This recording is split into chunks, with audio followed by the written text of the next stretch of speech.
right, ladies, saddle up.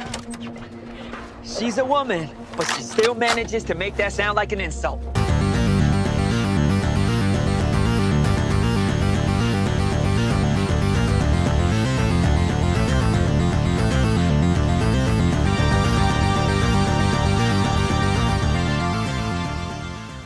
Okay, let's be honest with ourselves.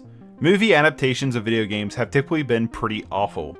So when I heard there was a live-action Monster Hunter movie coming to the big screen, I was skeptical to say the least. Monster Hunter is a gaming franchise that I will always hold near and dear to my heart. I played a good handful of games in the series, but none have matched my affinity for Monster Hunter Freedom Unite on the PSP. I've spent almost 2,000 hours on just that game. I've always considered it probably one of my favorite video games of all time, and it's easily the most time I've ever spent into a game. Every weekend, me and one of my best friends I would consider like a brother to me would go over to either his house or mine to just play Monster Hunter together all weekend, from sun up to sundown, only taking breaks to eat or sleep, and we did this for years. Even playing solo to grind further to completing the game. We had to be the G-ranked Hunters of Legends. I mean, I soloed Ukenloose, which is something I still consider one of my greatest gaming achievements in my life. The thing I love so much about Monster Hunter is the grind to power, something I normally hate in other games, but in this series it's so well balanced that it's not only challenging, but it's rewarding to grow without feeling impossible. Every time you kill that giant monster, it feels like a true feat. The amount of adrenaline I would get from that objective clear cutscene with the triumphant music after a long onslaught battle has been unmatched in any other game. The core gameplay of Monster Hunter is you start off small and build up to legendary monsters that are truly intimidating. You craft or upgrade new armor and weapons by collecting items or killing monsters to hopefully get the item that you need for that awesome new sword or armor set to help you advance further into the game. The stories to the game are pretty much always there's some big monster terrorizing something and you need to kill it when you're ready. It's simple because the main focus of these games is solely on the gameplay. The thrill of tracking down that monster, having an epic boss fight with it, then building the kick-ass armor set out of its dead remains. To me, Monster Hunter has always shined the brightest as a co-op game. To coordinate with friends to take down giant monsters is so satisfying and fun. Me and my buddy had Freedom Unite down to a science. We worked as a well-oiled machine to take down literally every monster in the game multiple times to craft whatever we wanted. We were decorated hunters, and the fact that I sold off my PSP along with Monster Hunter will forever haunt me as one of the worst decisions I've ever made in my life. So many hours wasted. With my love of the franchise, I knew going into this film I should go in with an open mind. Try not to think about the games, but only what the movie presents. When I found out Paul W.S. Anderson and Mila Jovovich was involved, I became curious because this is the same team that made the Resident Evil movies, and I actually really enjoy those. Now, with a grain of salt, I am not a fan of the Resident Evil games, but to me the movies were just fun popcorn flicks that made for good background noise. Then I saw that Tony Jaa hopped on the project along with Ron Perlman. Amen, Jesus. And the Alright, what's up everybody? What's up, what's up, what's up? Let me turn on the ring light a little bit. What's going on? What's up, Ragamuffin? What's up, Torvis? It is time to respect the sword.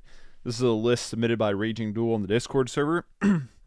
This is Azorius Proliferate Blade. What's up, Lotus? Hello, Ranger.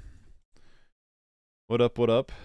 So let's go over what this deck is doing. Well, we are an Azorius list, so we're running 4 Broker Hideouts to fetch and gain a life, 3 islands, 7 plains, because we're heavier in the plains route, but we're also playing these fast lands, so that's kind of cool. These are lands that enter the battlefield tapped with 2 depletion counters on it. Then you tap it, remove a depletion counter, add 2 white or 2 blue. 2 white from a remote farm, 2 blue for Surprisey and Scary? I don't know. Anyway, and then once the depletion counters are off of it, you discard them, you sacrifice them. We are at 22 lands, which I think is kind of interesting, considering how low to the ground we are. But let's talk about what we got going on. Well, we are a Proliferate deck, and we are adding counter star creatures and then proliferating the bejeebus out of them. Our main creature package is Iron Apprentice. Enters battlefield with a +1/+1 counter. Whenever it dies, you move those counters around. And during Bond Wizard, enters battlefield with backup. Puts a +1/+1 counter on target creature. If it's another creature, it also gains the ability that when this creature dies, put its counters on a on target creature you control. So basically another modular effect. Same thing with Star Pupil, the exact same thing. Enters in with +1/+1 when it dies and move it around. And then our last creature is Thrumming Bird, our 1/1 flyer that when it deals combat damage to a player, you proliferate. Yeah, Thrumming Bird's cool. I like this card. I don't know how well it connects, but it's a cool card. Then outside of that, we have a ton of Proliferate, some cantrips, some recursion, and of course the Greatsword. Greatsword of Tyr is just a bomb card. This is a card that does a lot really quick, really fast in a way, tapping down your opponents while you grow your creatures astronomically large and just putting a lot of pressure on your opponent. Cool card. We have 4 recommissions for recursion, also gets a counter on our creatures, which is cool.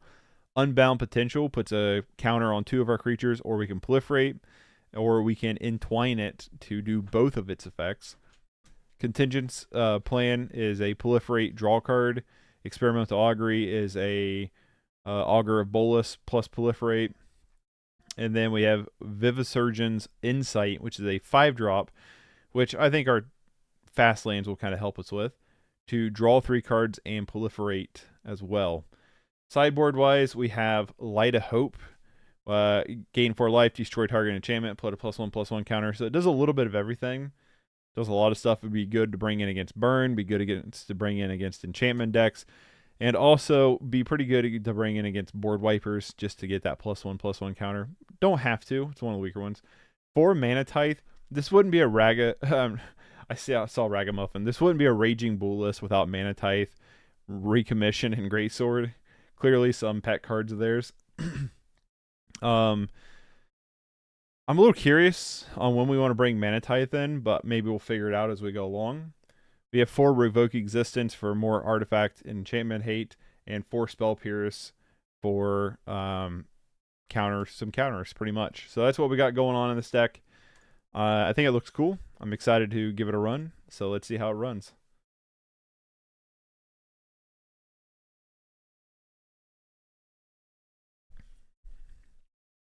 Instantly in a game, damn. That was quick.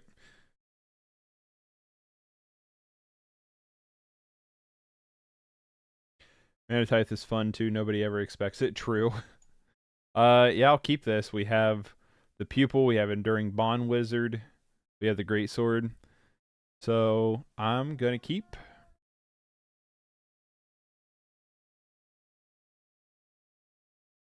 But we're against this. All right, I'm just gonna lead on Remote Farm here. Try to get in some extra mana. Mountain, yeah, right. Mountain go. So we'll lead with Remote Farm. Next turn, we can play the Plains and go Star People, Greatsword. Or we can go Star People, Enduring Bond Wizard, throw down another Remote Farm.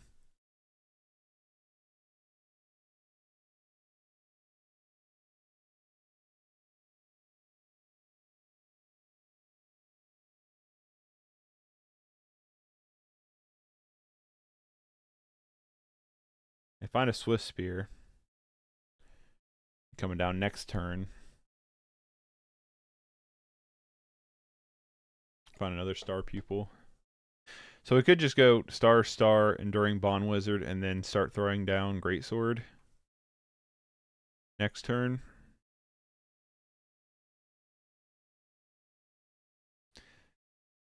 The only thing I would suck is like in the festivities, right?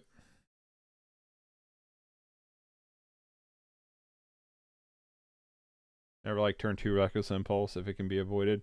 Yeah, I've always felt like that's pretty bad too.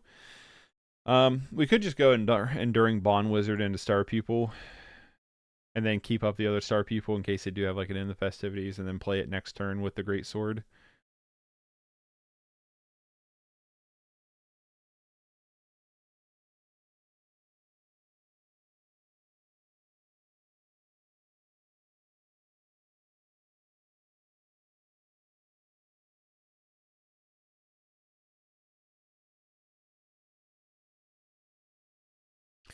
I guess Enduring Bond Wizard survives in the festivities, right? I didn't think about that. If I would have thought about that, I probably actually would have played this other Star People. Another mono red opponent. We're playing Pauper here. That's 90% of the format.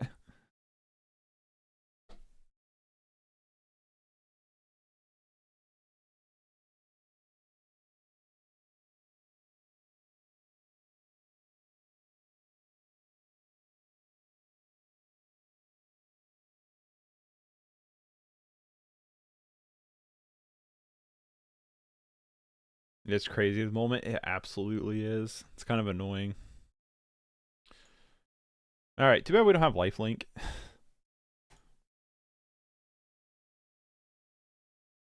Another Bond Wizard's kind of cool. Alright, so...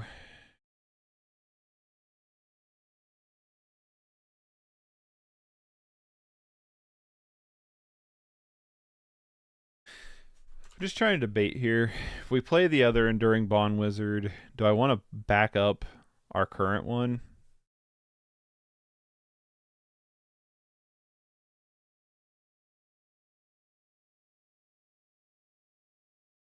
I'm playing the Throne. I mean the Great Sword regardless. So the question is... So it'd be 3-4... I mean 2-4... 3-4, 2-3, 3-4. So it dies to Impoverished Club. I guess I don't have a reason not to like just play Star People.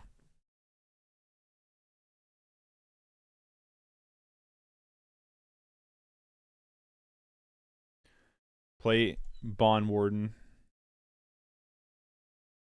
Backing up this Bond Warden. My reason is because the counters move around and I want to protect myself from in the festivities in case they do have it main deck.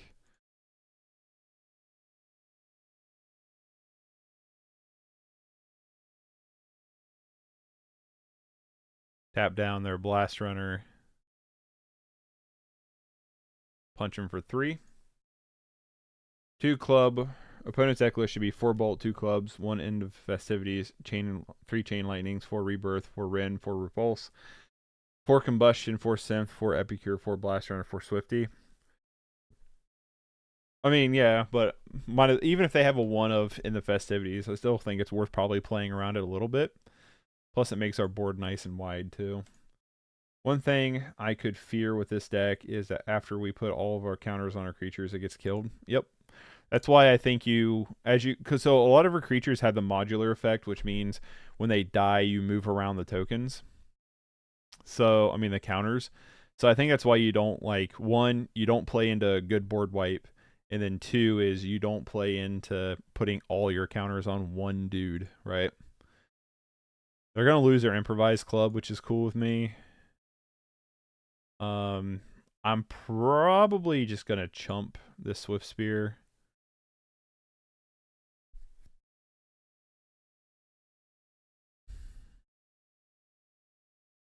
I don't think I'm going to, actually. One thing what's that? Side is likely 3 raise and end of festivities. Yeah. We need a Proliferate card. I'll take another sword.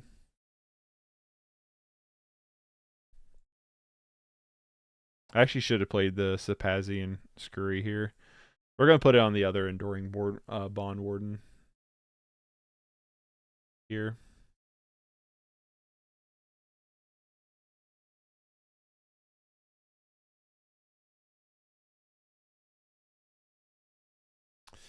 This matchup, we don't really have a ton. I don't think I'm bringing in. Probably just Spell Pierce and Light of Hope.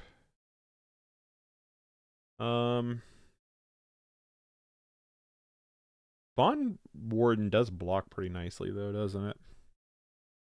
Put it on a Star Pupil.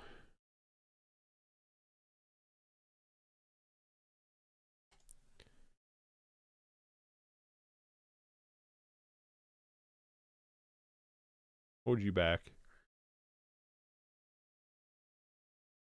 Tap you. And you.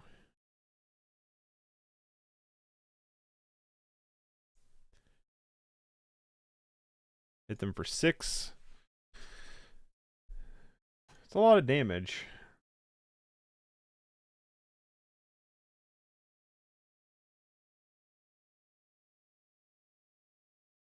Another Swifty, though. Yeah, you got to respect the sword. A Proliferate can probably win us the game. That might lose us the game, though.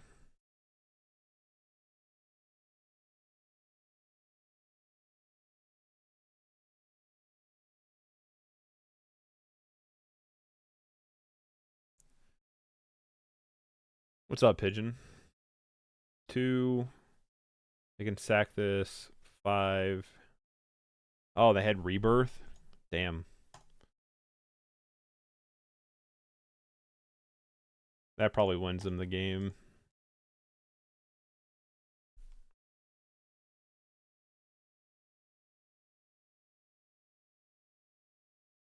Damn.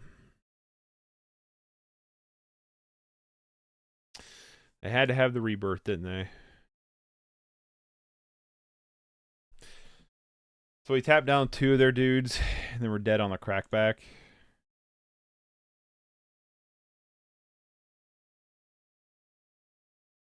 We're probably just dead to burn and spell. Burn in hand, I mean. Resting a bit during my break, as usual. Hope everybody's doing great. Yeah, we're doing pretty good. I just don't... I think we were too slow right now. But... probably going to bring in the Spell Pierce and Light of Hope. Probably a different story. Alright, we're just... probably just dead to burn spells. So tired of playing burn. It's so boring. I'm going to cut down on the insights. I think we need to be a little bit faster than that. And let's cut down. I don't mind recommission here. Also don't mind unbound potential.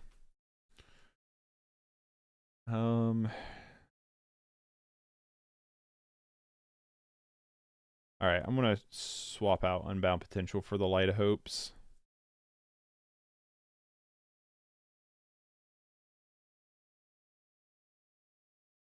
And let's cut 1 Great Sword for a Spell Pierce. Right, like that. Potential overboarding? Potentially. Let that one sink in. Turn 6 with an established board state in the deck against red is too slow. Yep. That's why I'm getting kind of like annoyed with playing against red all the time. It's like, it's just not fun. It's super boring. I'm going to keep this.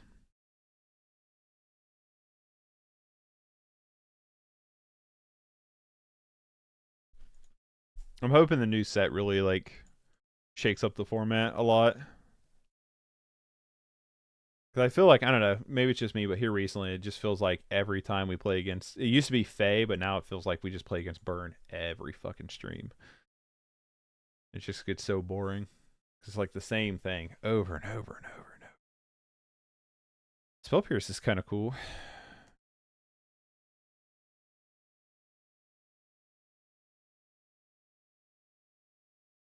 I'd like to play a Thrumming Bird, but maybe we just Spell Pierce.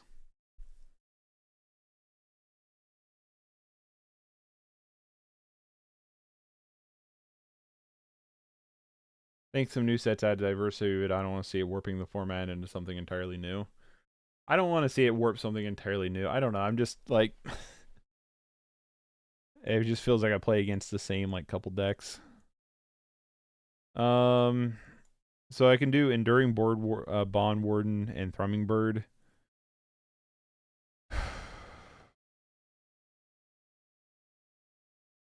Yeah, let's go a little bit of the aggro route. The 4th, I think. I think it's August 4th is when the Commander Master set gets released. Which is pretty cool.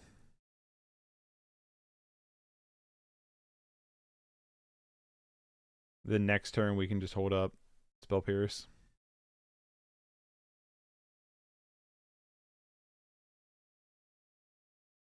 Oh, August 3rd. Yeah, I guess the 4th is on what, a Saturday? No. No, it's 4th, I think. 4th is Friday.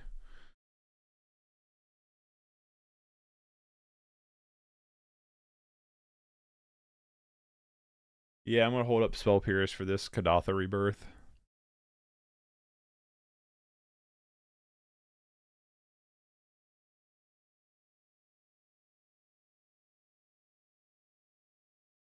Granted, Masters has some nice white-black downshifts, but give red more gifts, so I think it would dominate. Mono Black Control Reanimator will push back up to tier 2, I hope. Yeah, hopefully. I think you're probably right, though. Is it probably,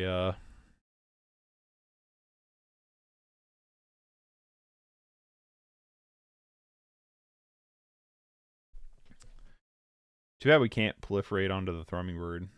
We don't have a counter on it right now.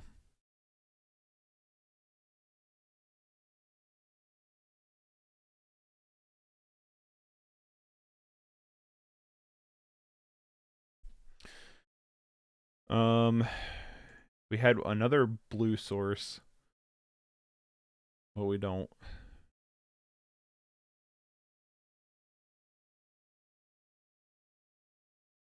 Oh, they went Blast Runner first. Double Blast Runner? Fuck me. Did you play into Spell Pierce? Oh, you fucking did.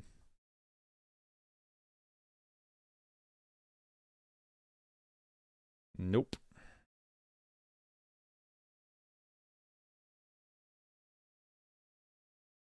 Nice.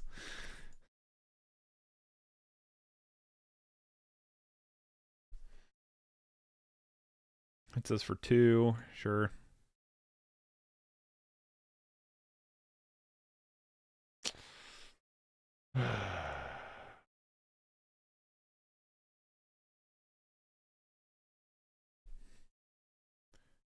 Contingency plan here, contingency plan here. Maybe we should have augured here instead of plan. Blue and green got nothing special, but I bet Campfire will be a new sideboard card. Yeah, Campfire seems really good. You love to see a nice counterplay, right? We're trying here. Oh, that was a bad draw. Our mana's a little wonky right now. I guess that's the question, is like how much damage can we take next turn? Probably a bunch.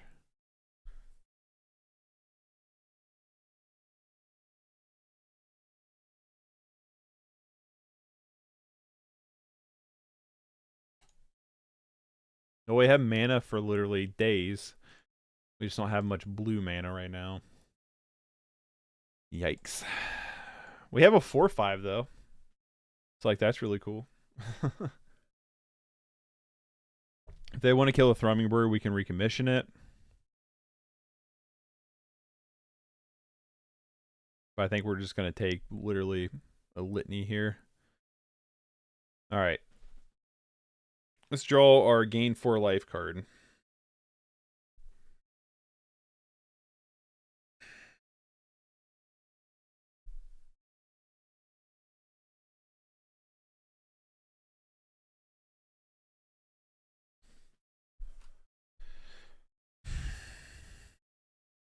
I think we got to do it.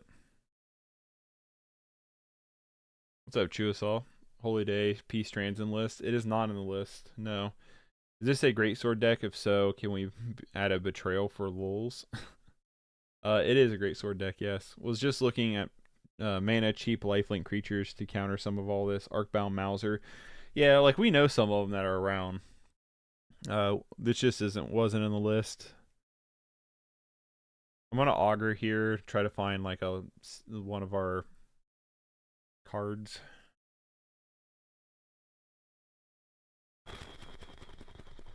It's gonna sound weird not taking greatsword, but I think we need bodies on the board for chumpers. I want to take this. Like I said, I know it feels weird not doing this, but it's what we unfortunately I think need to do to attempt to stay alive.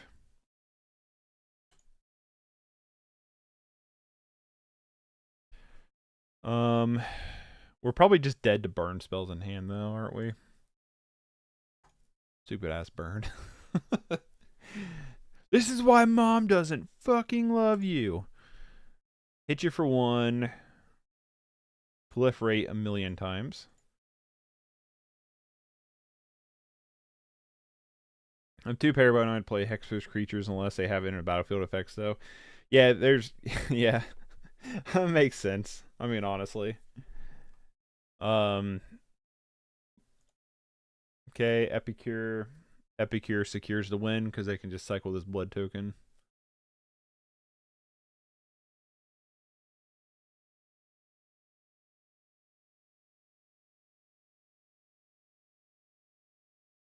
Okay. That's kind of interesting. They chose not to go with the Blast Runner route this turn.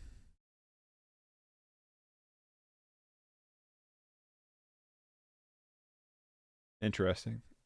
Star Pupil.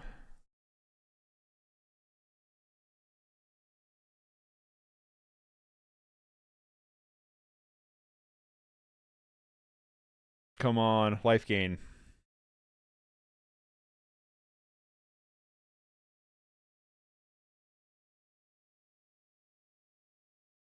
Guess maybe we should have played the Star Pupil first. That sucks.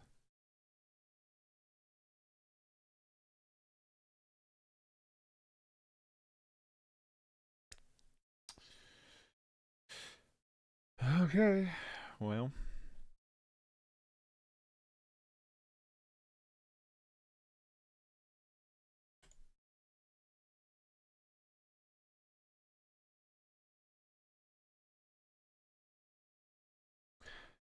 Just alpha striking here.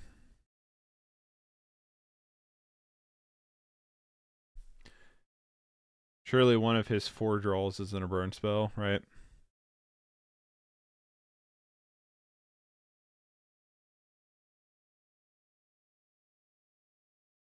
I mean, I just alpha strike there because we're dead off of the blood token menaces. So, it really doesn't matter. Alright, let's not play burn. We do have like some life gain and light hope and stuff, but just couldn't find it.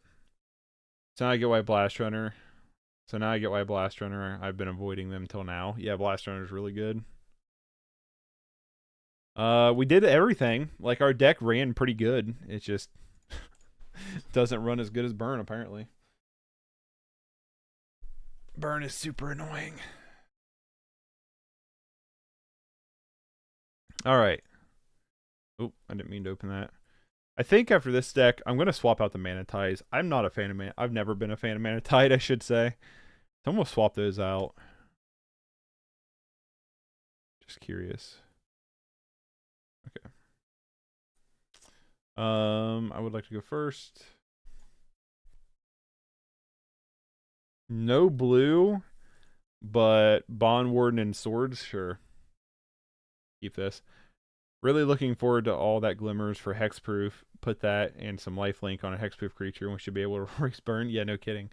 I'm very excited to for some of the cards coming out in the new set. I think all that glimmers is gonna be really, really good. All that glitters. Yeah, it's all that glitters.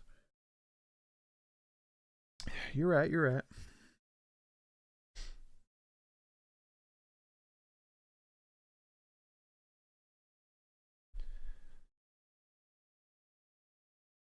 Yeah, the deck ran pretty good. It's just you got to get through that burn board state, you know what I mean?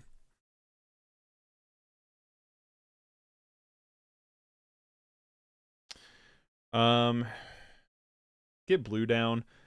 I'm not really too concerned with running out Greatsword quite yet, so I'm just going to run out two Bond Wardens here. And just yield. The next turn we can go Greatsword and Star Pupil. 2 CMC +10/+10. Good, you sure? Yeah, right. You guys think it would be worth to get those now? Now they're, I would say so. I would probably, I don't know. They might go down with the new set. A lot of commons from new sets are like a penny a piece. But the thing is, like, if it becomes super played, it could go up. I don't know. These are reprints too, so I don't know if they'll go up in price. I'm not a stock market person, so I don't have a good answer for you on that one. But my hunch is to say it's probably pretty good.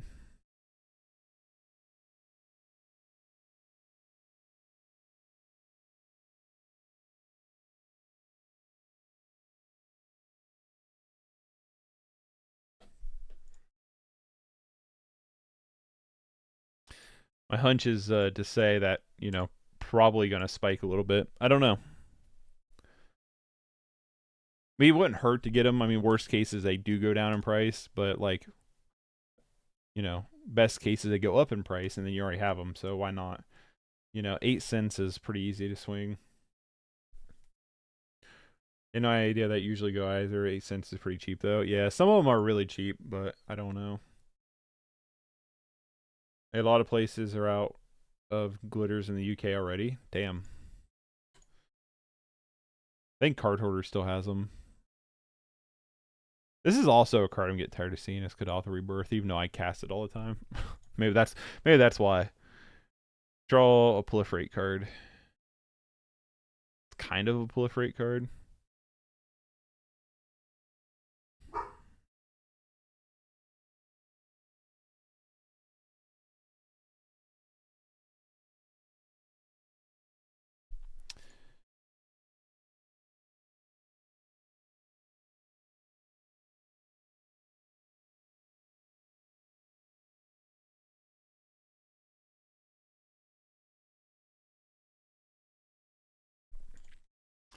Love how many cards I bought for like literally a fifth of a cent over the years.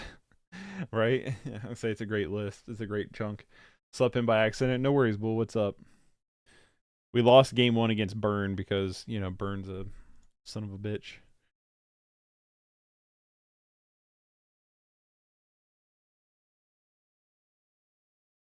But we are trying to respect the sword here. Probably going to move sword onto Star Pupil next turn.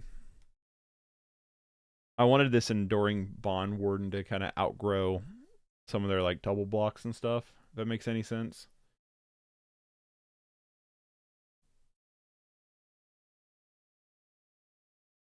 But yeah, we lost game 1 against Burn, even though we were doing everything we were supposed to be doing.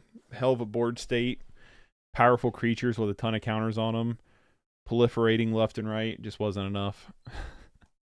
Just was not enough. Does not beat turn 1 Swift Spear. That is true. A great sword stream is not the same without Bull. That is Bull's card for sure. It is a powerful card.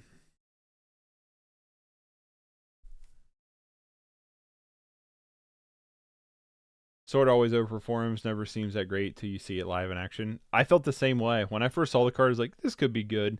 And then I used it like one time and I was like, holy shit, this card's insane. You know?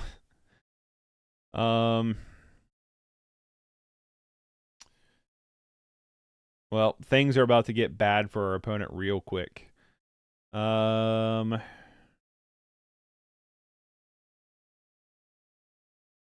over to here.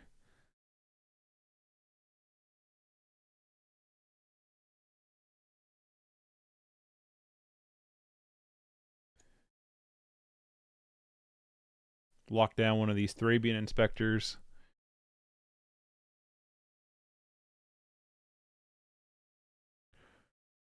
Because if they kill this Star Pupil, I just put more on Thrumming Bird. And then Thrumming Bird outgrows most of their...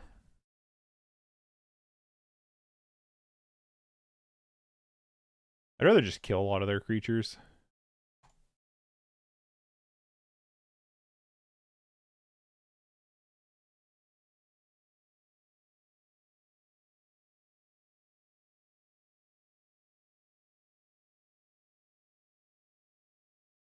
I'm gonna put him on Thrumming Bird.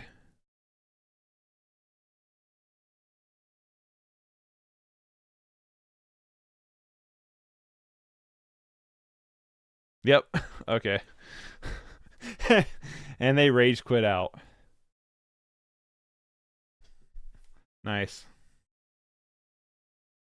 Gotta love when you make the Boros synth player mad. Ooh, what's that? I'm playing some jank and you're playing the best deck in the format and I beat you? Aw. I shouldn't be toxic. Okay, this hand's better. I'll keep this hand. I'm gonna bottom. Do I want to bottom Saprazian?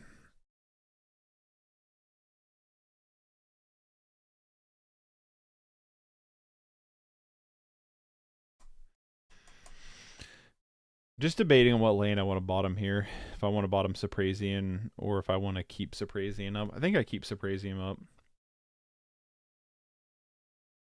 Let's bottom this island. Keep Saprazian up. We can go Saprazian Plains, go Throwing Bird and Iron Apprentice, and then hopefully Unbound Potential.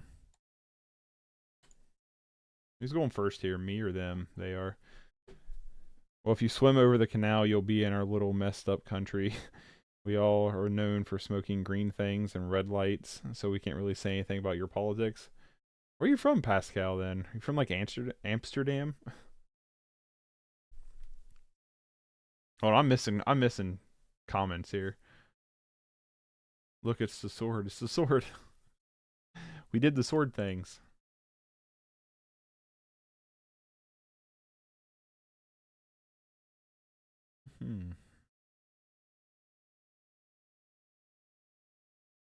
Yield through turn. Well, if you swim over the canal, you'll be in our little messed up. Yeah, I don't know. You can. Okay, that needs mean clipping. Yeah, go for it.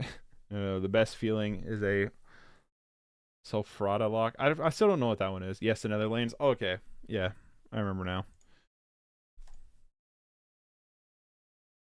Nothing beats winning with Jank for me. True. And we're against Faye. Ew. Ew. Band-Aid.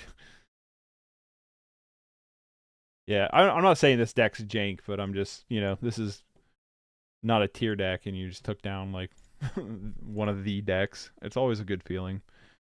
Always a good feeling. They could have something that can bounce this, which would suck.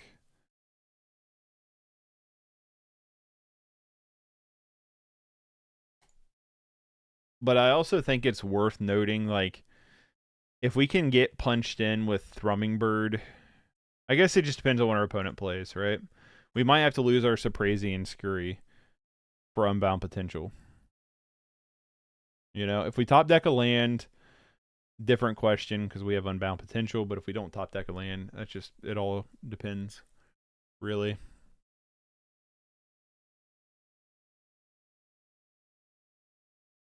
Wish I could open a Magic Online shop and actually make profit, of course. Denmark doesn't have many of those, and ordering from the US is expensive too. That'd be cool. I hate to let them attack here, but I think I'm gonna let them attack here.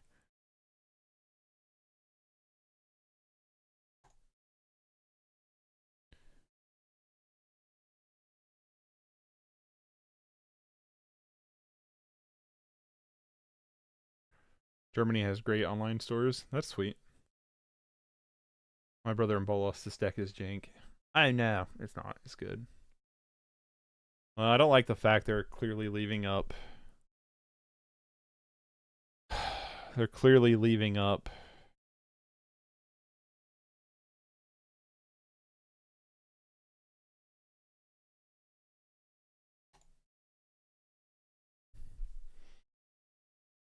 Spell Starter Sprite. Mm-hmm.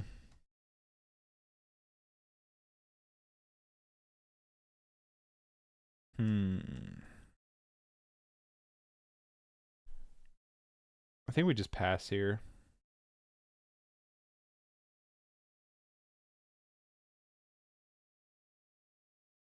We pass here and we wait for them to be tabbed down.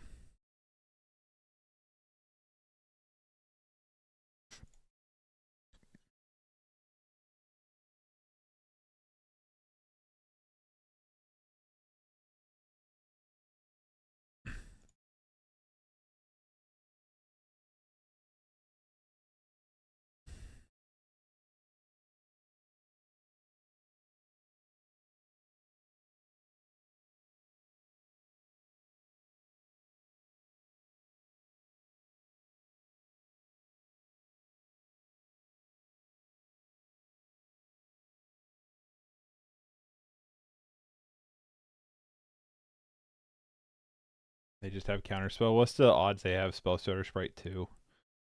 Probably pretty good, right?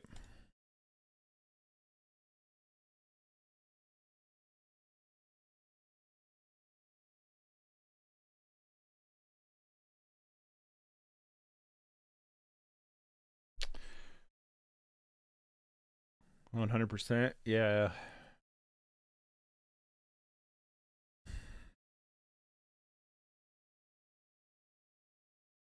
I'm like, do we just go for it and see if they have it?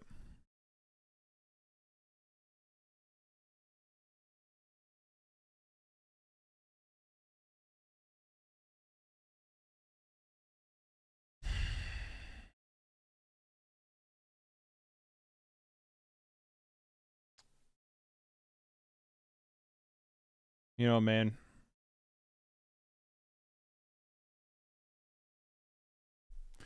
Let's see if they got it.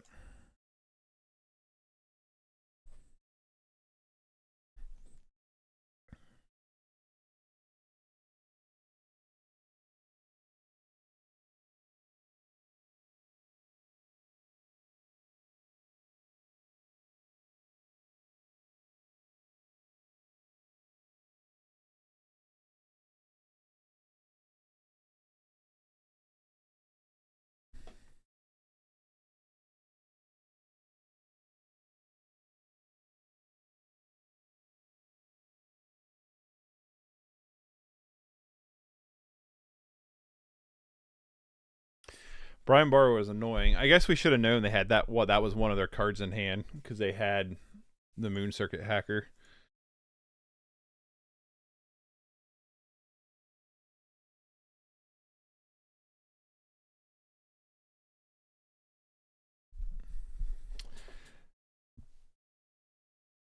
Where are my cards? I've been tried Card Kingdom in the Danish shop, Fargo Cigar. I know there's another Danish shop called Kazaro, but never tried it.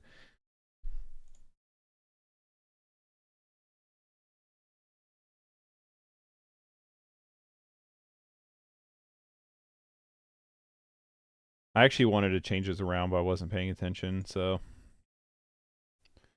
my bad on that one.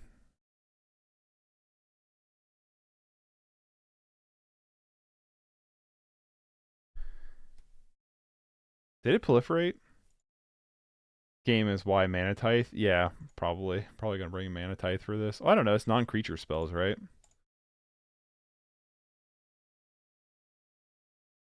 I'm down to 2 cards, right? But they got a discard a card. They discard counterspell? What the fuck did they draw then? Can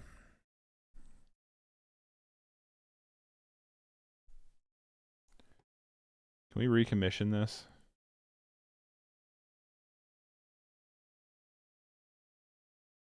No, it's any spell. It's non-creature spell, right? Oh no, Mana Tithe? I was thinking, you know, the one thing. The one card. Oh, fuck you. Fuck you and your snap.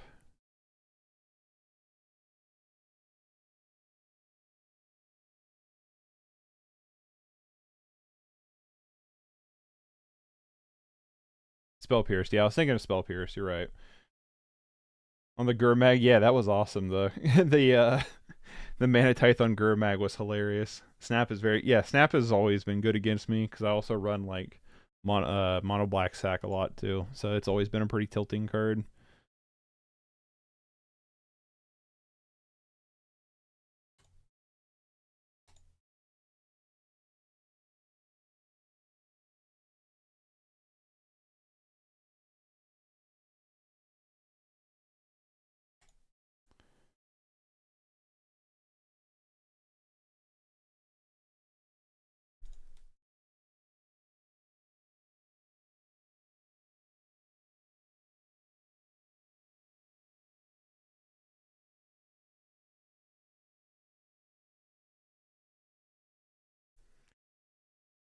That's the dream. Yeah, it was awesome.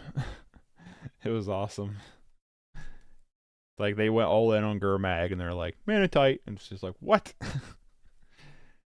So you're citing 8 cards, Pierce for the snap, and Tithe for the spell stutter, I would guess? No. I don't know what I'm citing in yet, but I'm probably not citing in 8. You can just watch it back, right? No, it was uploaded to the Discord. Bull uploaded a private video to the Discord of him mana tithing the Gurmag Angler. I didn't do it. If I would have done that shit, I would have fucking clipped it and put it on as a short. Because that was awesome. I don't know what our opponent has, but I feel like I'm just going to do this now.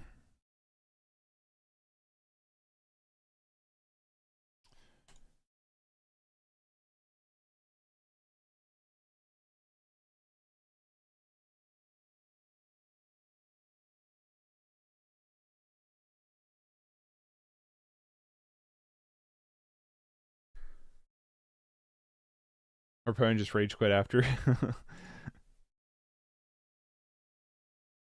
We got the Great Sword and the Star Pupil for next turn. So I'm feeling pretty good about this currently.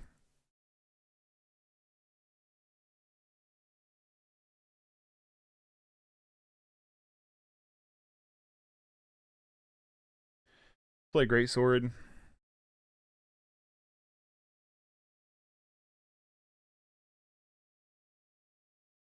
Play Star Pupil. Yeah, they have the spell setter right for that, sure.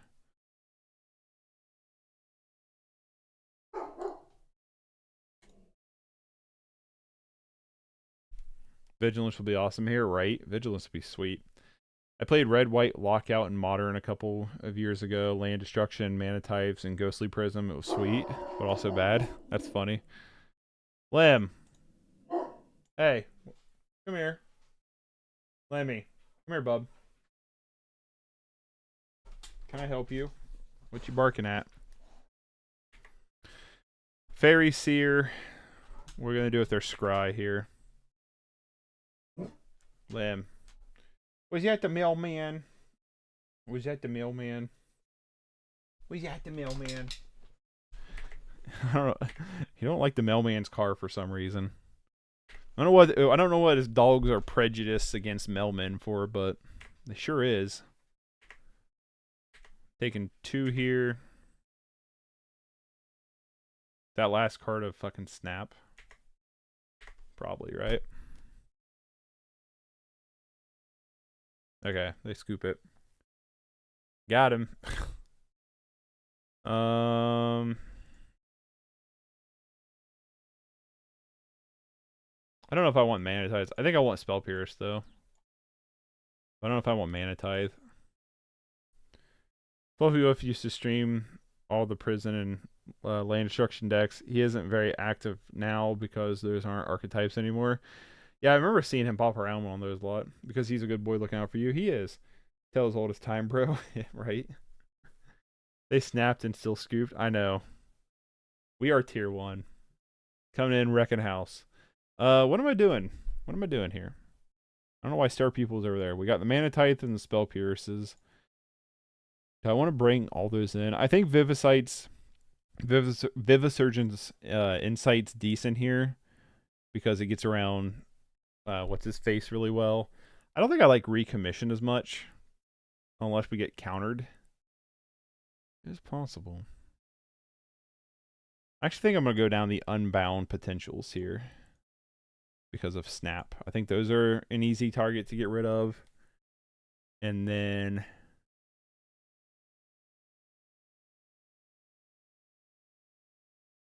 are we just a worse tempo deck when we bring in all that in? Yeah, we are. I don't think I'm going to bring the Mana Tithes in. I think I'm just going to bring in Spell Pierces. No, I think I'm just going to I'm going to be cheeky and just bring in the Mana Tithes over the Spell Pierces. Well, they have like Counterspell and Of Mind. The rest of them are mainly creatures. So maybe we can nag them with a with a Mana Tithe on their Spell Pierce. Well, we have it in hand, so keep. We also have double Thrumming Bird, so hopefully that will hit. I don't think we can Mana Tithe Ninjutsu, but maybe we can. Because it's an additional cost, right? Like not additional, an alternative cost. So the question is like, the post service in Denmark started giving their employees dog treats to bring on their routes to reduce dog bites quite a bit. Damn. So we lead with Saprazi and Scurry. Manatithe was before I got better at brewing. 2 main board, 0 on the side is how I do these days. Side it out after game 1 or leave it in if they haven't seen it yet. Makes sense. So that's my question is like, can you Manatithe a ninja? Ninjutsu is an ability, not an alternative cost? Gotcha, Moist. Thank you. Well, if that's the case, I'm going to go Scurry. Let's go Scurry, try to get this Storming Bird down.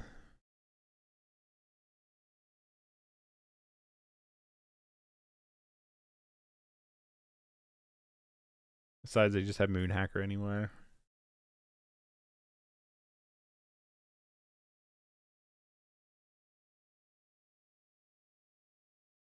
We can go Thrumming Bird and then Enduring Bond Warden.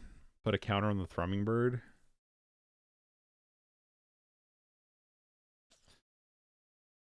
Drawing 1 too many Thrumming Birds. That's for sure.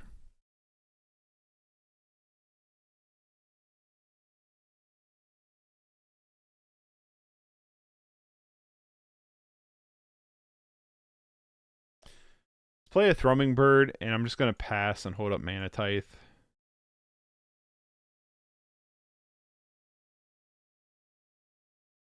In case they want to try to snap my Thrumming Bird. I don't know.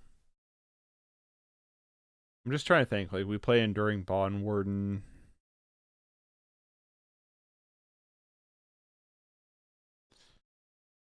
I run Ninja combo deck in Commander, so I know how it works well. The cost for the ability is returning their creature to the hand as paying the mana cost. Gotcha. Right, they can't counter a Krushik reinforcement, but they can bolt me before it lands.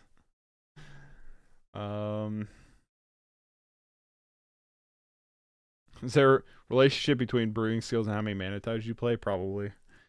So the question is, if we play Bond Warden on a Thrumming Bird, Bond Warden doesn't get a counter, but Thrumming Bird becomes a 2/2.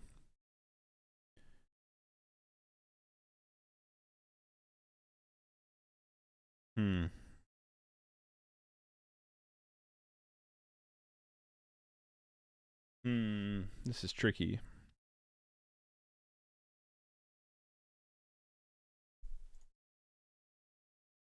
That's what I'm doing. Pascal is putting Manatithe in every white deck I brewed a couple months ago because I never actually played with it. Once I did, I learned and adjusted. I should have time for a game if you want it. Yeah, Pigeon, I'll get you after this match. We'll get into a game.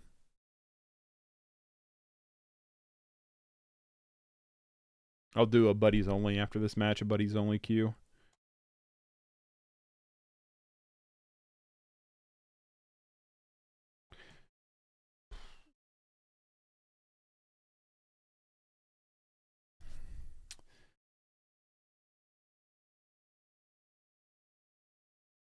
Oh, fuck off with your snap bullshit.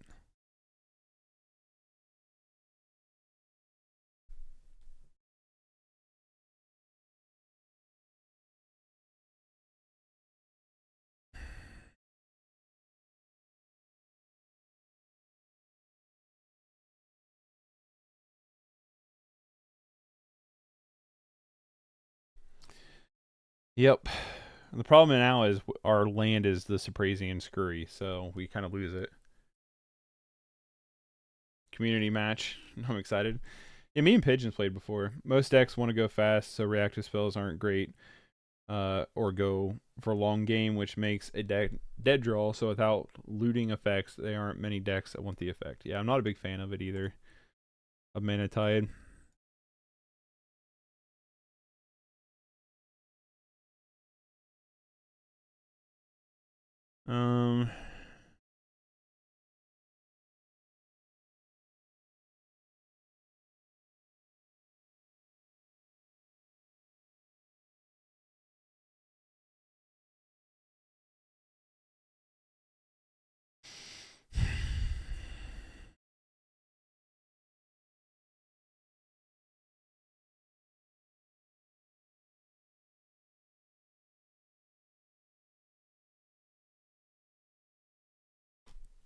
Fairies? Yeah.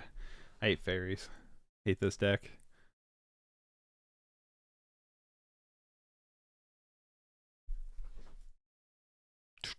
So, I'm probably just going to throw Star Pupil under the bus. Hopefully get a counter on the Thrumming Bird.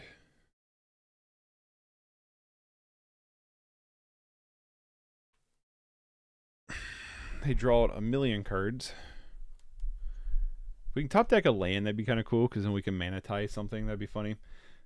Took out 1 bat and 2 Marat for 3 blades, and it runs smooth now. What for 3 Night Blades? What's Night Blade?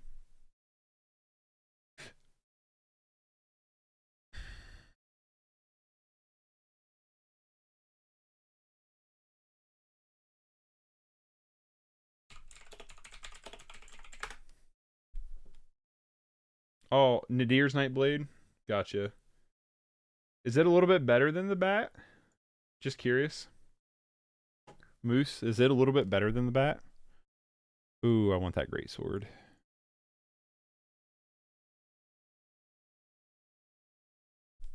Are they legal yet?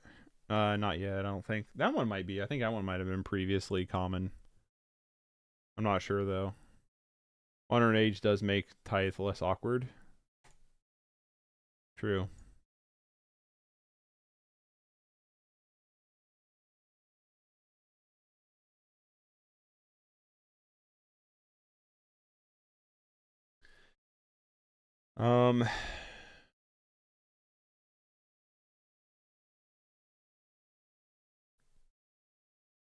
Fairies and Ephemerate, you'll probably want to run 2 Stonehorn to make sure to prevent everyone from playing anything, right? That's what we need to do. Cobblade. What's up, David? No, is it uncommon? Gotcha. Probably just testing it then, but yeah. So is it better than the Marat then? Nightblade is within unearth range. That's always nice. That is interesting.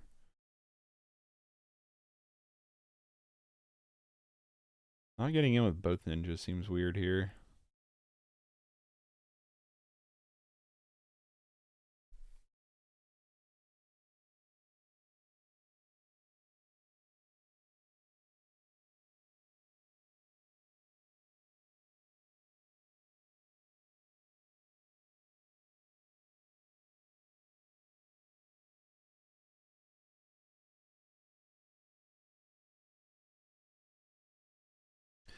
Nightblade is slightly worse. It's only riveting 1 per token, but also heals you, if I think right. I think you're right, actually. Hold on. Yeah, you lose life, gain a life. So yeah, that would be actually pretty good.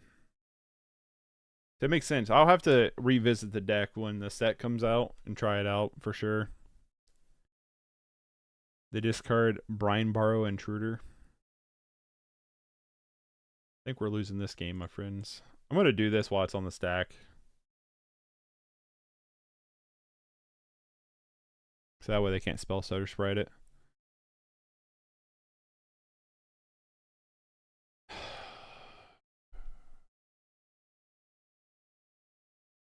think we want the land.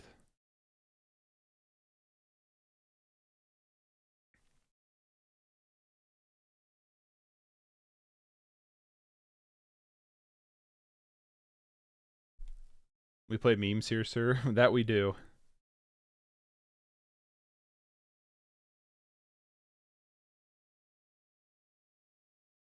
We are memeing about. Yeah, I think the Manitize are coming out. For sure. Faux show.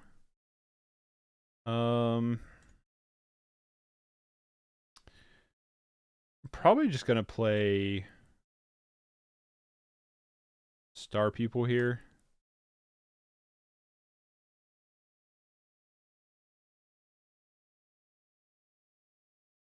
If they have Snap here, I'm just gonna scoop and go to game 3.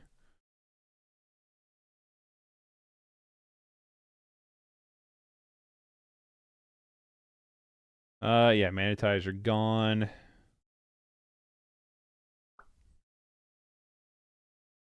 gonna swap them out for Spell Pierce. Run it like that. When Snapball won with the Jun Troll Rush Ponza deck and 5-0'd, I about shed a tear. The deck seems cool. It seems like something I would probably do. Keep this. We can scurry down a thrumming bird and put a sword on it the following turn.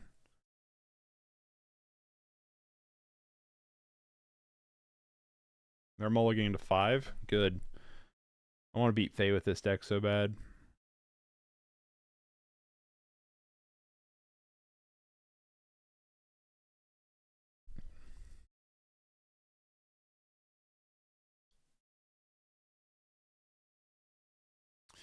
Ooh, we get an Iron Apprentice though.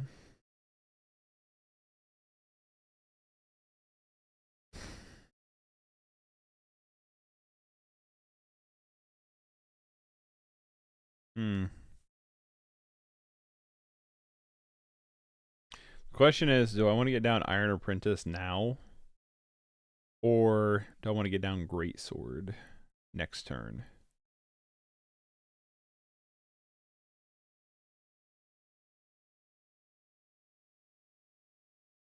I think this is the route I'm going here. Then run 2 Snap, right? I don't know. Snap and Vapor Snags. I don't know how many they run, honestly.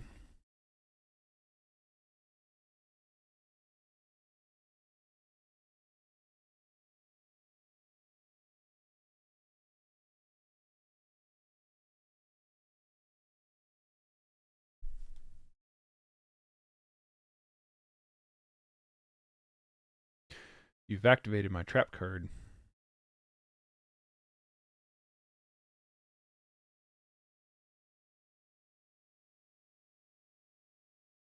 I think I tap wrong. We're gonna lose our blue mana here for the Augury, but I think Greatsword's gonna be more important here.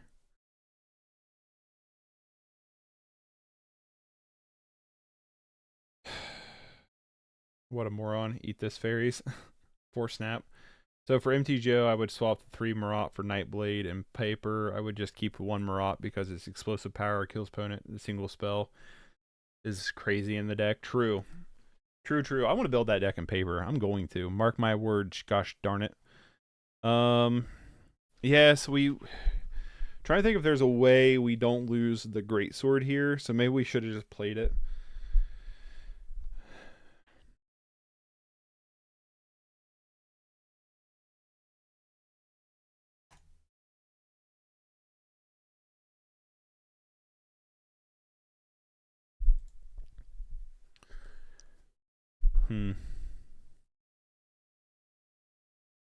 I also tapped really wrong here.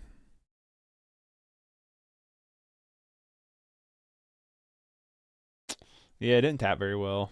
I'm trying to keep this Saprazian Scurry. Kind of fine if they ninja here, honestly. I wish I had the other ninja, though. I have 90% of the deck in my cart at the games I'm playing at this weekend. Only think I'm missing 4 Galblast. Once I have that, I'll have it in Paper. Awesome. Get it.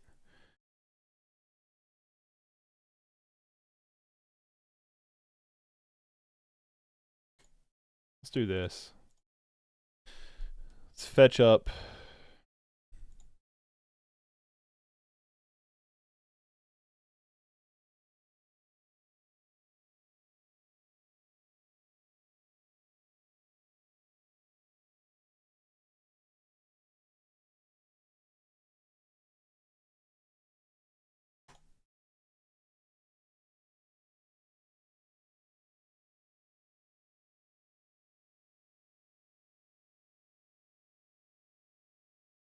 Oh, for fuck's sake. Are you kidding me?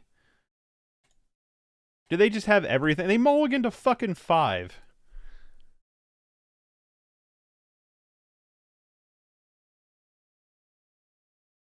It's very irritating. I gotta admit. I'm building Jeskai now. It has 0 overlap with Gardens, so I decided at the LGS what obnoxious deck I'm playing. Nice. I just get so tired of this matchup, honestly.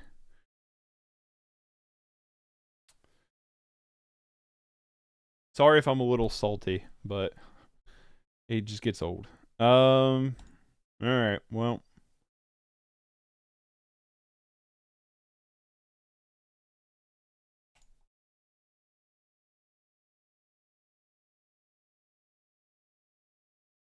Oh, for fuck you sake.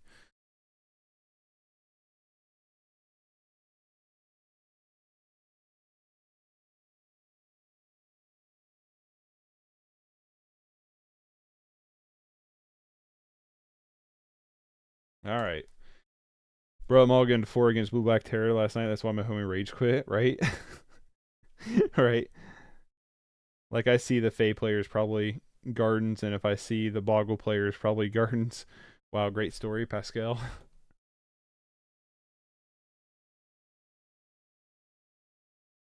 How they scrying? 2 to the top, 2 to the bottom.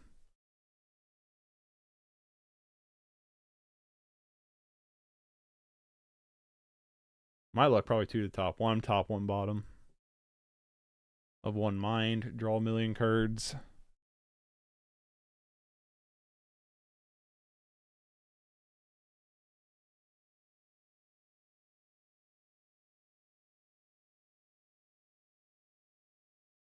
I'm not gonna block here.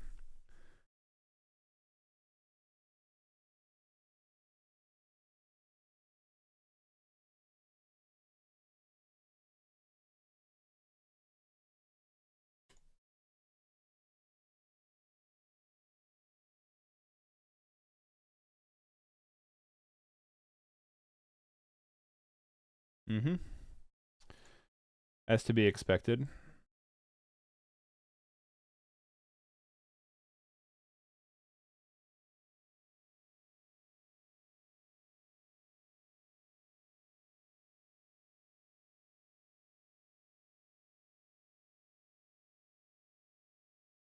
Is it gonna connect for once? Or do you have Vapor Snag too?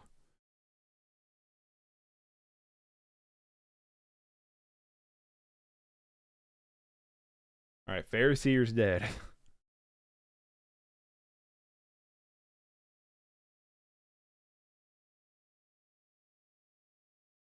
Jeskai is a hell of a lot better against Affinity. Yes, I would like to cast my Dust to Dust every turn, thank you. True. Just ruin their game plans. Hits us for 3. Would not be surprised if one of these is a ninja. Yup. About what I assumed.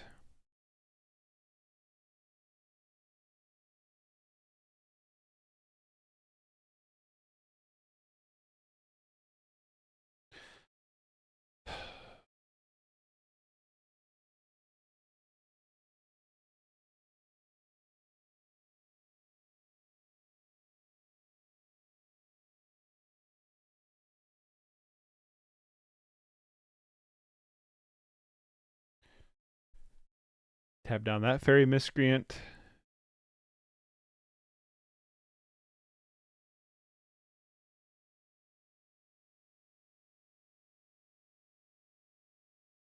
Bait out the Spell Stutter Sprite.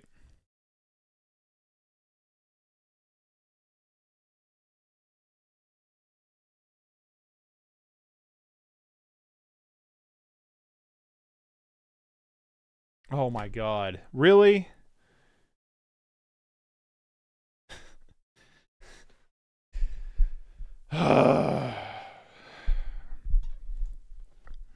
You still got next game, Pigeon?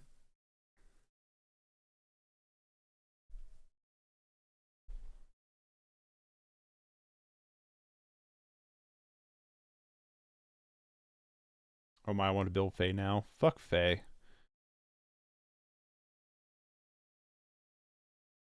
Be short on time, I think. I'm sorry, Pigeon.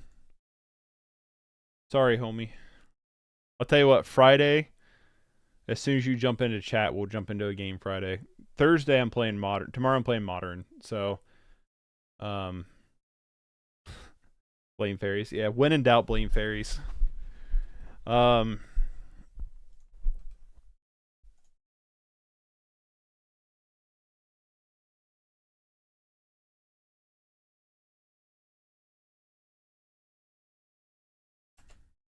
Yeah, fuck you. Fuck a fairy. But yeah, Pigeon Friday I'll do Pauper again, so we can hang out and try to play Pauper. We can try have like 25. Okay. Here. Let me get a buddies only matchup. So Mono Blue Fae and Mono Red and Boros Kodatha just ouch. We beat Boros. Fun, yeah, right? We beat Boros.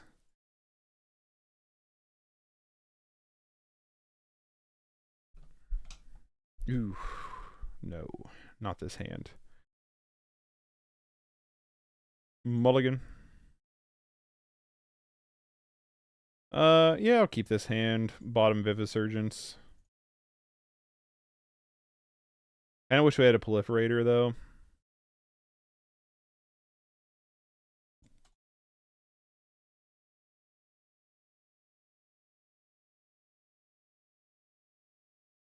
Do it need life gain, though? It could. I think the sideboard needs a lot of... Ooh, Reckless Fireweaver. See what we got going on here. I think the sideboard could use a lot of work. Yeah, I kind of wish we had a Proliferator here. Could do this, though. I might do this.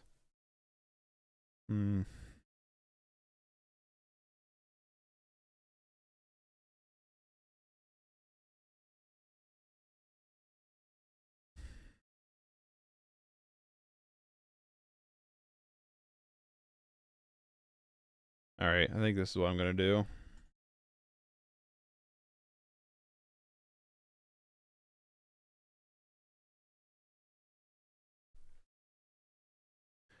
Really hoping we top deck a land here. True, but this is the practice room. There should be more fun here and less spiked. Damn. Yeah, there's a lot of like... There's a lot of just tier 1 floating around in the practice rooms. Pigeon's gonna have something cool though. Pigeon's a real cool player, you know what I mean? I don't mind if there's tier 1 because then we can actually test our stuff against tier 1, but I'm just gonna say it gets a little... Oh, they're on the retriever plan, right? Is that... Oh, that's not what I think it is. I was thinking it was Mere Servitor. I still bet they're in some kind of like Rakdos recycle bin effect here. Land. Untap land. Yeah, we did it. Proliferate.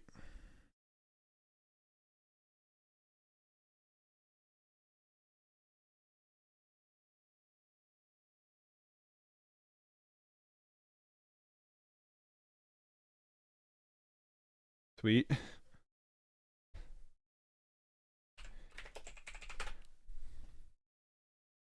But yeah, I don't mind playing against tier 1. I just... The burn matchup gets old because I feel like I play against burn all the freaking time now. So it gets old, and then on top of that is... I hate fairies. I've always hated fairies. I always hate playing against fairies. It's never fun. And it's annoying. I feel like my favorite decks are in particularly pretty good against fairies. And because of that, that's probably why they're partially my favorite decks. But I cannot fucking stand fairies. That deck drives me bonkers. Because to me, it feels like 95% of the decks I want to play, their entire deck is like suited to beat my thing. Which I understand play cards that, you know, you can beat against, but like, it's fucking annoying. Like, it's really obnoxious to just constantly be Spellstutter Sprite and snapped and Vapor Snagged. All while they have answers for days. Put on Star Pupil in case they have something like Cast and Exile.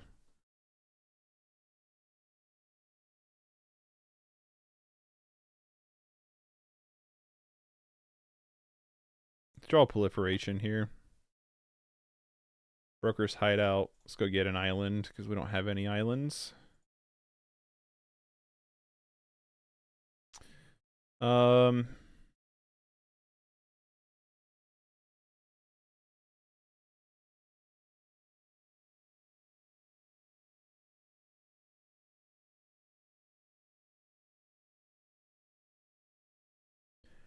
In comes in for 7. I don't think I'm going to recommission this turn. I think I want to keep up this remote farm.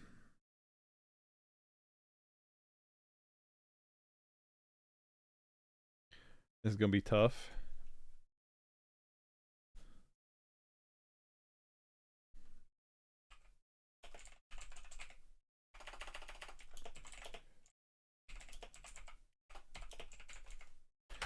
Mask and Pigeon, if this is a new recycle bin list. Nope. I thought it was. I think if you stay in the practice setting, it will give bad expectations. I once bought a deck based on a video by Marin before I knew she was always in practice room. The deck sucked at FNMs. I disagree with that. Like 100%. I think practice rooms are fine. You get to see how the deck has play lines. You get to see if the deck has legs. A lot of the time you do play against tier 1 decks, so you can kind of get a checkout on it on that way. But I'm not spending $10 every single league if I like go 2-3, you know what I mean? So I'm not doing that. There's a different level of play, like player skill, I think, that hangs out in the leagues over the PT rooms, but I mean, look at my streams. We've played against Burn, Fae, Affinity, Gardens, like a bajillion times. We play against like tier decks all the time.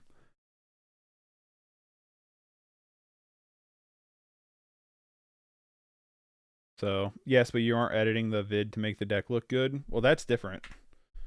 That's a different story. Then don't, not to, hold on. What am I sideboarding here? Probably just revokes. Just give me a second. I'm trying to figure out what I'm doing here. I'm going to cut down the insights. I don't mind recommission. I don't mind greatsword. I like about everything here, honestly. Let's cut 1 sword and 1 continuous plan. Try like that. So, but yeah, so like that's more on the players, I think. You know what I mean? I think that's more on the players, on the like video makers. Ooh, this is a mulligan.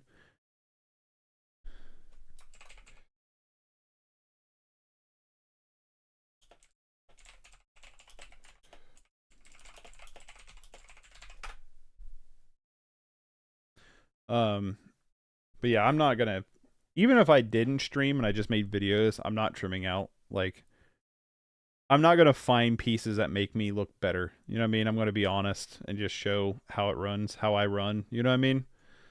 I'm gonna keep this. I'm gonna bottom the island.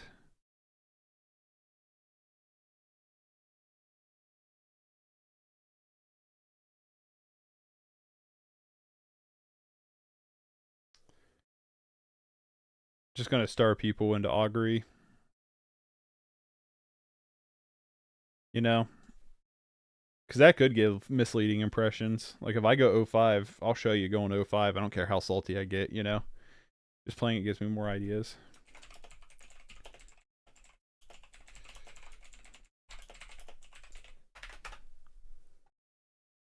You know what I mean? So the Torvis hot take: ban Swift Spear, Stonehorn Dignitary, Spellsetter Sprite, and makeshift munitions. Maybe insta ban glitters. Pauper can grow in diversity again. When you play Fae in practice leagues, it's a cry for help, or just a new player learning lines.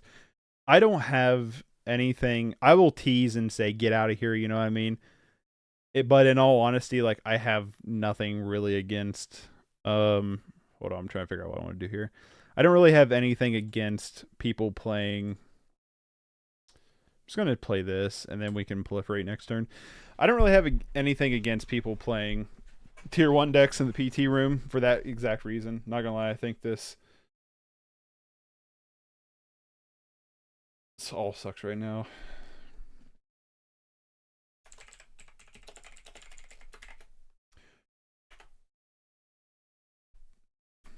Damn. All right. Cast into Fire is a card that exists.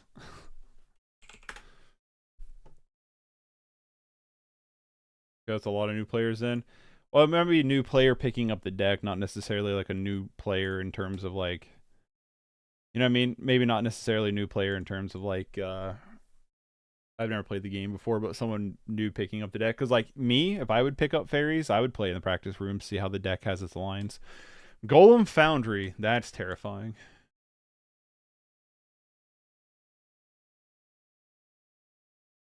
I'm gonna unbound potential here. Just proliferate.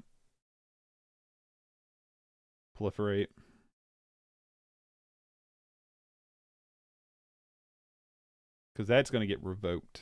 Ooh.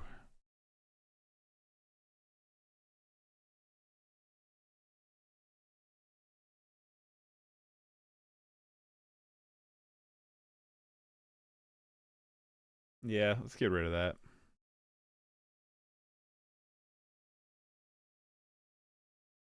But yeah, that's my opinion. It's true it takes a while to play a deck well. It does. I disagree. Pauper is very balanced at the moment, at least pre-masters. We'll send more decks top of the leagues and paper at any time in the last few years. Another one. Okay, DJ Khaled.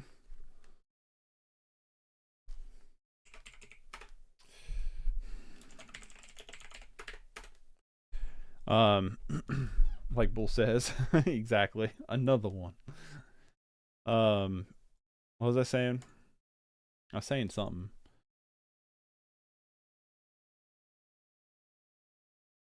Let's draw another untapped blue source. Nope. Let's get Thrumming Bird down.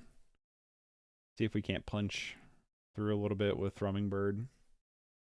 Anyway, what was I saying? You know, the stuff and things. I think Pauper is pretty, like, well, that was just rude.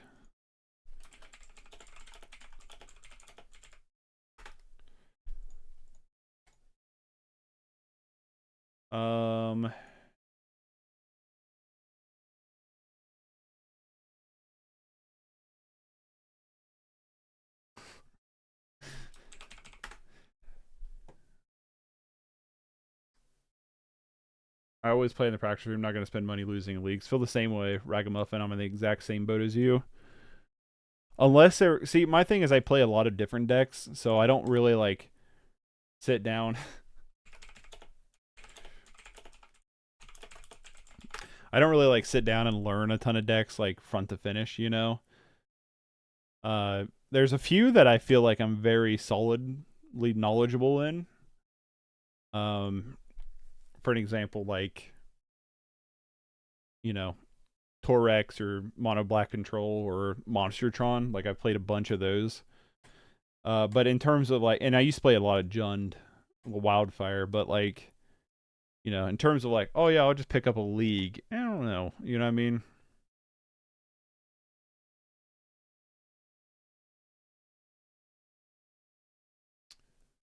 Think about the content. For the Vine. But yeah, that's why I'm in the practice queues all the time. It's because I don't want to put the time into it with the leagues. I'm curious to see if it'll block with Reckless. Guess not.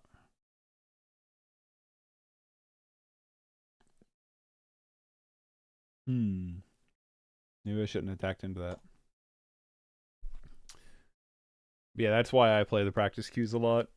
If I feel very confident about the deck, or if someone super chats me, then I'll run through a league, but otherwise I'm fine in the practice queues.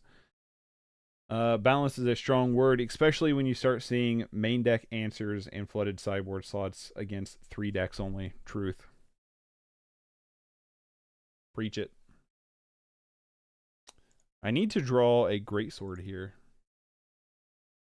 So mono red is too dominant. If you take out Swifty, you have to hit Affinity. So makeshift munitions and just hate Spell Setter's Right, although play it a lot, and Dignitary annoys me. The main issue I see is people having with mtgo incentives people to play quickly, since combos take 100 clicks. and presenting loops. Speaking of loops, presenting a loop, you see easier decks like Burn, Affinity, etc. Yeah, I switch decks every other game too. Are you infinite?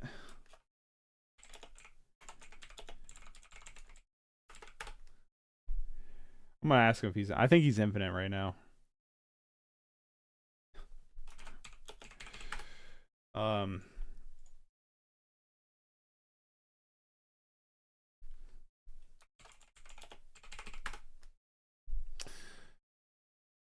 Yeah, I'm just gonna run it back.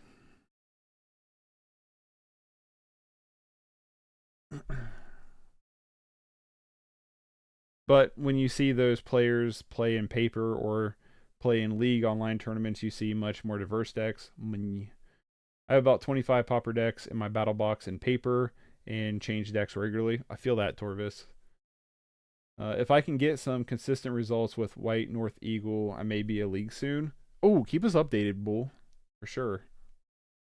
Maybe I'm misunderstanding you, Moist, but I thought leagues were less diverse than practice room. They are less diverse than practice room. He's talking about in paper tournaments and like for an example the I'll keep this. For an example, the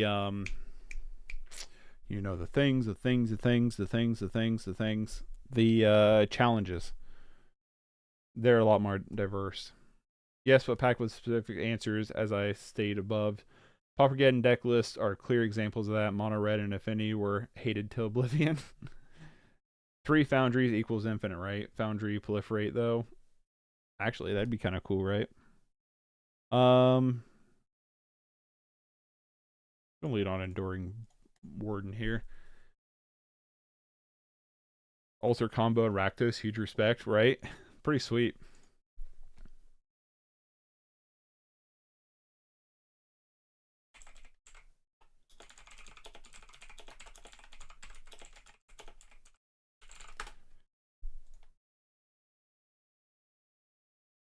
When you combine that with people awareness, they will choose other decks as a result, creating false expectations, etc.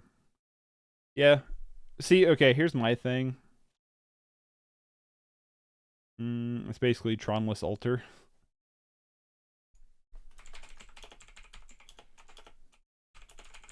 I'm like, that's kind of sick, though. Let's go get an island. Star Poople. And attack with Bond Warden. But yeah, when we talk about like what I see, so I always remember back to Modern when Grave Troll got banned, Golgari Grave Troll, and it got banned because their reasoning was it warped too many decks, and this wasn't main deck, but it was like warped. I mean, there was like some main deck hate, but it warped sideboards to really like fight against Dredge, which was one deck that was dominating the format for a while. So the one deck was kind of an issue. But the reason why they stated was because of how it morphed decks and card selection to basically beat this deck. So like, how is that not the same when decks are jam-packed full of artifact hate and life gain and you know what I mean? So that's like the question that I don't really have an answer to.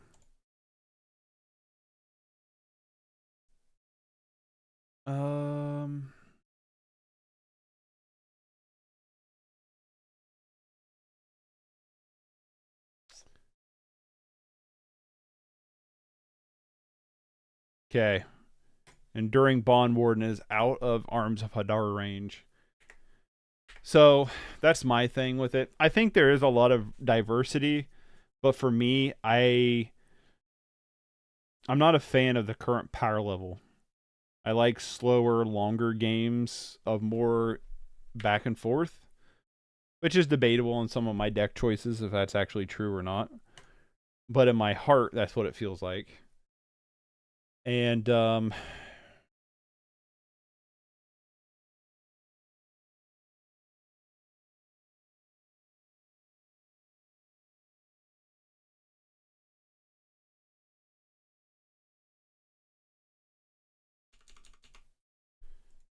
How much does Entwine cost? 6. Alright. Now that I know that, I think I'll just attack here.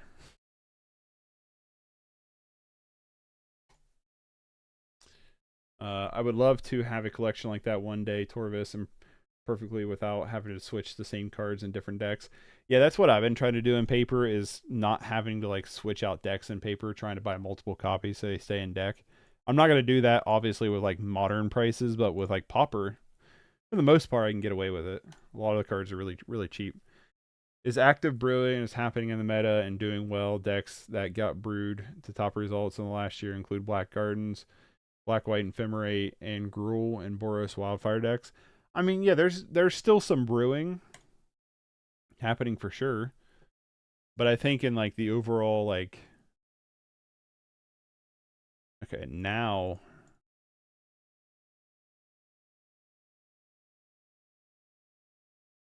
let's Entwine.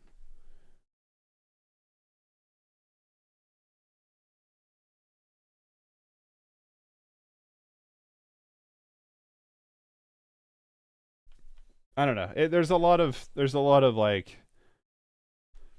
things. I guess when I first started playing Pauper a year or so ago, it doesn't feel like the power level is quite what it's at right now. If that makes any sense. We had the little chatter storm era, but other than that, like, Terra didn't see top results for months, and people still border in hate for it because graveyard hate hits a lot of decks, not just Terror. Yeah, but that's like a broad scheme of things. I guess you could say like artifact decks, like there's a lot you could bring in for artifact hate too, but I don't know.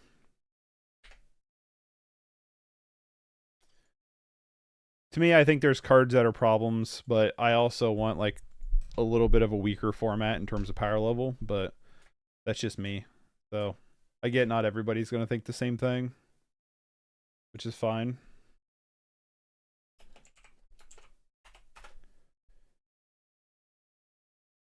But yeah, that's my opinion. Have to review it.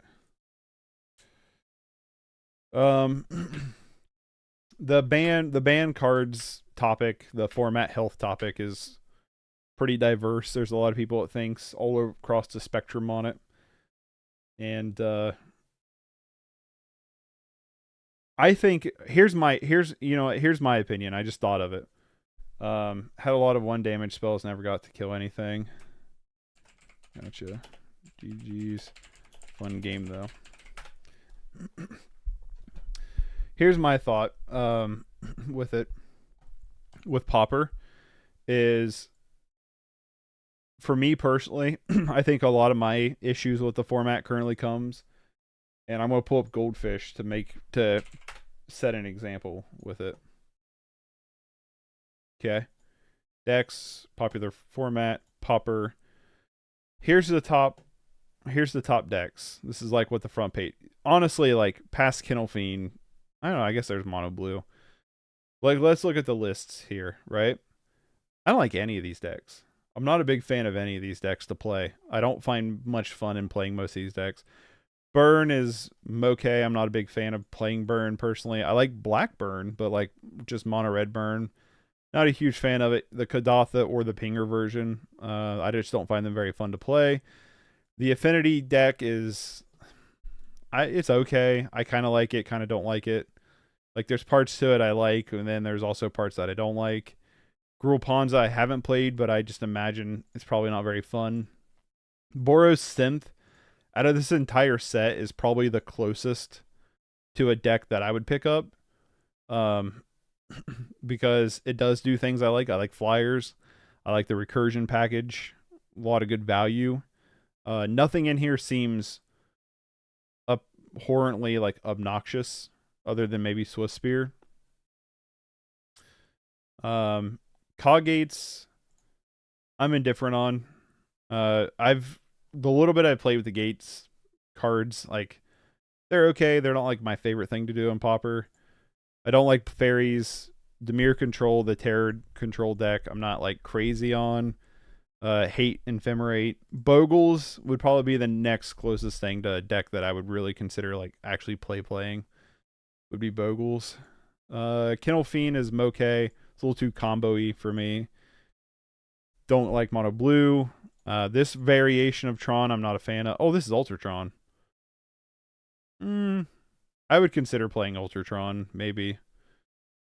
Orzhov Ephemerate. I don't like Ephemerate, but it is doing some things I like.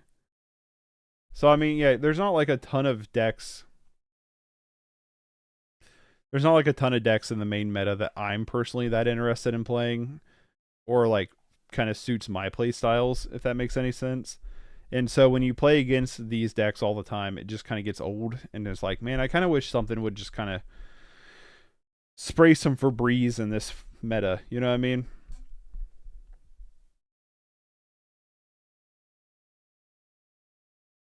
Hold on, I missed some messages here. I'll be showing up at the LGS with a battle box of Proliferate Blade, Boris Pyromancer, Esper Artifact combo, Black Prozac, White Infinity, and Green Kershuk. That's awesome. That's sweet. I need to upgrade some of my Pauper decks in Paper. It's been a little while since I've done it. Hard to agree with that. Coming back to Pauper after years of not playing, the power level is definitely higher than it used to be. Yeah, I kind of like that was like one of the things I really liked when I first got into Pauper was the power level wasn't quite as absurd. Like you could do absurd things, but like it wasn't like game's over by turn 3 necessarily that often. Yeah, Brew's still available, but it's different than saying those decks are consistently taking over results. Sadly, I love brewing, but there's definitely a barrier there. The barrier with brewing is like there are just certain cards you have to play because that's the way the format is right now. If that makes any sense. So it is kind of a stranglehold on brewing. It's possible, but I also think it's possible like you're brewing within certain archetypes. I'm sorry if I FF so fast. You still have the kill and gotta go. No, I understand, Pigeon. Thank you so much for playing. It was fun. Let me know if you make some changes to it, and I'm open to play again, buddy. If you got to bounce, it's good seeing you and good playing with you, Pigeon. I believe we are at the point of banning or some power cards or downshifting some bombs for black and green, though the RO5 decks are 50% of the meta. I like Affinity and Borosynth too. Would like it more though if it wasn't so big on the meta. My thing with Borosynth is like out of the decks here, out of the tier decks, this is probably the one I would gravitate to playing more. But I'm also like really tired of playing against it. Does that make any sense? Like I've played against it so many times that I think I'd be kind of just tired of, like, I don't think I'd want to play it because I think I'd just be kind of burnt out on it. If that makes any sense. Are you overall or in the last month? This is the last 30 days. So like in the last year, you know, a lot of different stuff. Last 7 days, see walls have picked up. So these are like the last 7 days. So what slivers? Hold on, what? What's happening here? I got a second place. That's interesting. Good for slivers. Yeah, there's a lot there. Switch Goldfish to the last month option, I think. It's there. Yeah, that I was on the last 30 days is what I was on. So you see like goblins, is it fairies, Orzhov Ephemerate, Tron, Mono Blue, Kennel Fiend, Buggles, you know. That's the first page. So like here's like most of what the meta sees. Sliver's always randomly placing, I guess so. Makes sense to me. I feel the same. Good. I'm glad you agree with me. Mad respect for Tronless Alter combo. Yeah, mad respect. Throwing the props for Pigeons Rakdos Alter deck. That was cool.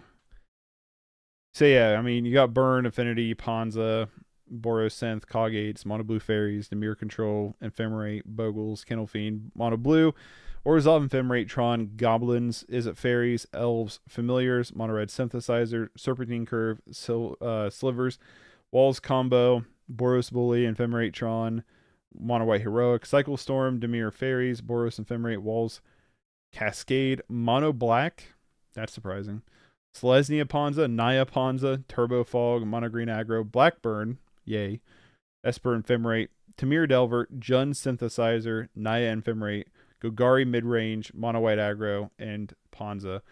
So, like, out of all these decks, to be honest, Slivers is better than Elves now since there are 3 damage board wipes now. Yeah.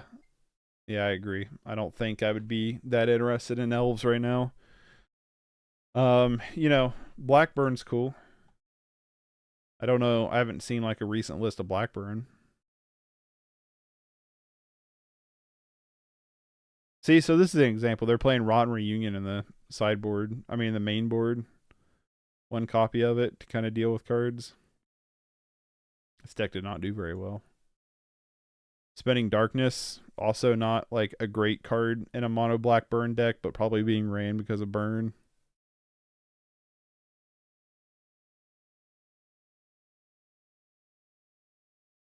You know, when Kennel Fiend or Hot Dogs was on top of the list, you saw a bunch of Divests in the sideboard. You don't see that much anymore.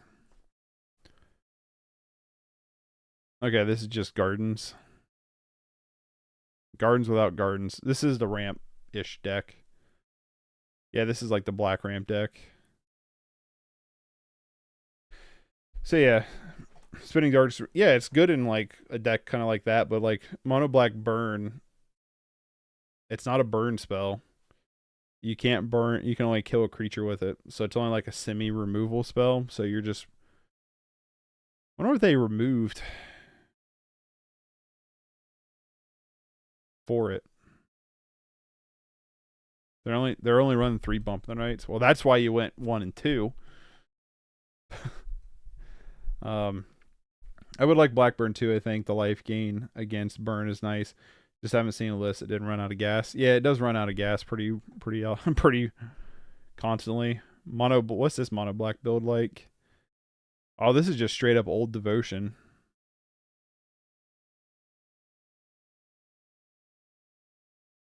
Cool.